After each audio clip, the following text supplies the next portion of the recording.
ನಮಸ್ಕಾರ ಅಭಿಮಾನಿ ಅನ್ನದಾತರೆ.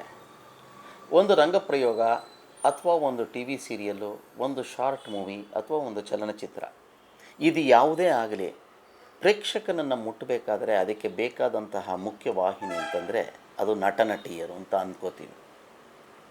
ಬಹಳ ದೊಡ್ಡ ತಪ್ಪದು. ಒಬ್ಬ ತಾಂತ್ರಿಕ ವ್ಯಕ್ತಿ ಅಂದರೆ ಒಬ್ಬ ನಿರ್ದೇಶಕ ಆಗ್ಬೋದು, ಒಬ್ಬ ನಾಟಕಕಾರ ಆಗ್ಬೋದು, ಅಥವಾ ರಚನೆಯನ್ನು ಮಾಡುವಂಥವ್ರಾಗ್ಬೋದು. ಈ ವ್ಯಕ್ತಿ ಇಲ್ಲದೆ ಹೋದರೆ ಆ ವ್ಯಕ್ತಿ ಕೊಡುವಂಥದ್ದು ಏನಾರ ಒಂದು ಅಲ್ಲಿ ಏನು ಹೇಳ್ತಾ ಇದ್ದಾರೆ ಅನ್ನೋದನ್ನು ಸರಿಯಾಗಿ ಹೇಳದೆ ಹೋದರೆ ನಟ ನಟಿಯರು ಯಾರೂ ಏನೂ ಮಾಡೋಕ್ಕಾಗೋದಿಲ್ಲ ಅಲ್ಲಿ, ಅಲ್ವಾ? ಅದರ ಯಾತಕ್ಕೆ ಈ ಮಾತು ನಿಮ್ಗೆ ಹೇಳ್ತಾ ಇದ್ದೀನಿ ಅಂತಂದರೆ, ಒಂದು ನಾಟಕದ ಹೆಸರನ್ನು ಅಥವಾ ಒಂದು ಶಾರ್ಟ್ ಮೂವಿಯ ಹೆಸರನ್ನು, ಒಂದು ಚಿತ್ರದ ಹೆಸರನ್ನು ಹೇಳಿದ ತಕ್ಷಣ ಅದನ್ನು ನೋಡಬೇಕು, ಅದರಲ್ಲಿ ಏನಿದೆ, ಇದು ಯಾತಕ್ಕೆ ಈ ಹೆಸರು ಬಂತು ಅನ್ನೋ ಒಂದು ಕುತೂಹಲವನ್ನು ಕೆರಳಿಸೋದು ಆ ಟೈಟ್ಲ್. ಅದಕ್ಕೆ ಒಂದು ಉದಾಹರಣೆ ಅಂದರೆ ವಾಂತಿ. ತಕ್ಷಣ ನಿಮಗನ್ಸುತ್ತೆ ಇದೇನಿದೆ, ಏನು ಹೀಗಿದೆ ಅನ್ಸುತ್ತೆ. ಅದೊಂದು ಶಾರ್ಟ್ ಮೂವಿ ಮಾಡಿದಾರಂತೆ ವಾಂತಿ ಅಂತ ಅಂದಾಗ, ಹೌದಾ ಅದೇನದು ಅನ್ಸುತ್ತೆ. ಅಲ್ಲಿ ಮತ್ತೊಂದು ಕುತೂಹಲ ನಿಮಗೆ ಬಂದೇ ಬರುತ್ತೆ, ಇದರೊಳಗೆ ಏನಿದೆ, ಏನು ಹೇಳೋಕ್ಕೆ ಪ್ರಯತ್ನ ಪಟ್ಟಿದ್ದಾರೆ.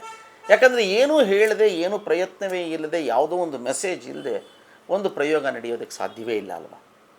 ಆ ಕುತೂಹಲವನ್ನು ನಿಮಗೆ ಹುಟ್ಟಿಸುವಂತಹ ಒಂದು ಕಿರುಚಿತ್ರ ಅಂದರೆ short movie. N C Mahesh ಇವತ್ತಿನ ಯುವ ಪೀಳಿಗೆ ಕಂಡಿರುವಂತಹ ಅದ್ಭುತವಾದಂಥ ನಾಟಕಕಾರರು ಪ್ರಥಮ ಪ್ರಯತ್ನವಾಗಿ ಈ ಶಾರ್ಟ್ ಮೂವಿಯನ್ನು ನಿರ್ದೇಶಿಸಿದ್ದಾರೆ. ಅವರೇ ಬರೆದಿದ್ದಾರೆ.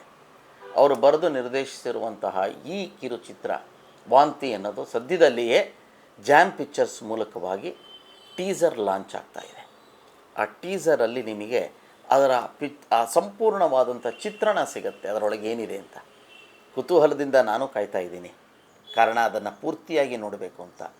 ಇತ್ತೀಚೆಗಷ್ಟೇ ಅದರದ್ದೊಂದು ಹಾಡನ್ನು ನಾವು ರಿಲೀಸ್ ಮಾಡಿದ್ರು ಜಾಮ್ ಪಿಕ್ಚರ್ಸ್ನವರು. ಅದು ಮತ್ತಷ್ಟು ಆಸೆಯನ್ನು ಹುಟ್ಟಿಸಿತ್ತು. ಈಗ ಅದರ ಟೀಸರ್ ರಿಲೀಸ್ ಆಗ್ತಾ ಇದೆ, ನೋಡಿ.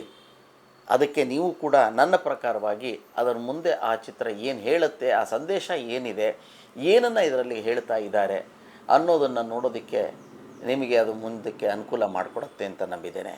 ಇಡೀ ತಂಡಕ್ಕೆ ಶುಭವಾಗಲಿ. ಒಂದು ಅದ್ಭುತವಾದ ಪ್ರಯತ್ನ ಇದಾಗಿದೆ. ಈ ಪ್ರಯತ್ನ ಮುಂದೆ ಮುಂದೆ ಸಾಗಲಿ ಅಂತ ಅವ್ರಿಗೂ ಹಾರೈಸ್ತೀನಿ. ನಿಮಗೂ ನಾವು ಕೂಡ ಕೂತ್ಕೊಂಡು ಕಾತರನ ಕಾಯ್ತಿರೋ ಹಾಗೆ ನೀವು ಕಾಯ್ತೀರಾ ಅಂತ ನಂಬಿದ್ದೀನಿ. ನಮಸ್ಕಾರ.